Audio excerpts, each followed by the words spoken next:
Alright guys, what's going on? I know it's been a while since I've done a preview video talking college football here, but now we're playing some real opponents.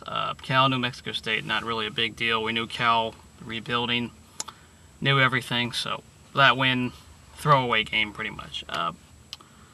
So we're facing the Stanford Cardinal. Hated Stanford Cardinal. If you go to a UC school, you know what it's like when you say you hate Stanford. You're supposed to, from UC Irvine to Davis to, of course, Cal, and, of course, UCLA now.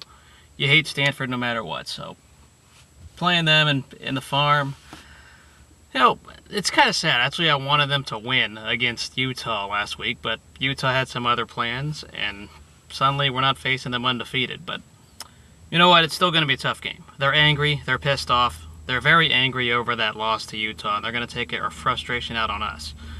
Here's the thing. Stanford takes advantage of your mistakes. Usually they play perfect fundamental football. They'll make very few mistakes on offense.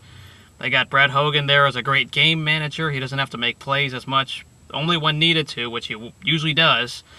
Thank goodness. Well, yes, in the case last week against Utah, he didn't make the plays he needed to on 3rd and 4th down. But yeah, Stanford's just going to pound it down your throats. They're going to run the ball. We know that. We have the athletes on the front seven to hang with them. I expect us to be able to hang with them, and we cannot let up any back-breaking third down plays. That's what's going to be tough, is the third downs. I remember there was that touchdown. They threw it deep, and it was a touchdown in the corner. I don't know how Sheldon Price got beat there, but that one pissed me off. On the other side, once again, you can't make the mistakes. Brent Hundley's interception again in the Pac-12 title game really hurt. Of course, the coaching staff will play that they're scared of the interception. I hope they don't do that too much. You got to throw downfield here and there, and Hundley's got to learn to execute that. We can't get cute with bubble screens. We can't get cute with short plays. Obviously, you got to run the ball first, and I think we can run the ball on them. We showed it last year. We showed we were able to run the ball. It's not impossible. They're not invincible. You got to be able to do that. And then, of course, the 2-minute drill. We weren't very organized there. We definitely were time-consuming. We were calling these short plays when it's 3rd and long. Yeah, it's not good. You can't do that. If it comes down to a late kick, I don't want to see like a 47-yard field goal like last year. I know Fairbairn has improved and everything, but I don't want to see a long field goal. If it's like 4th and 3, you might as well go for it. Unless say you're down by 1 point or you're down by 2 points and you want to go for the win there, that's fine. But if we're down by 3, say we're down by 3, and we're trying to go for the tie with a field goal, I'd rather go for it.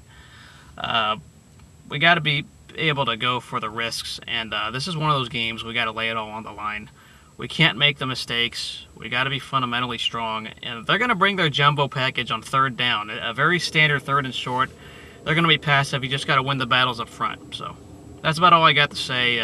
Stanford, going to be a tough opponent. Not underestimating them for sure. Just got to get to Brett Hogan. They protect Brett Hogan pretty well. Or, sorry, Kevin Hogan. Sorry with the name, but you got to be careful of that. Until then, see you guys later. Go Bruins.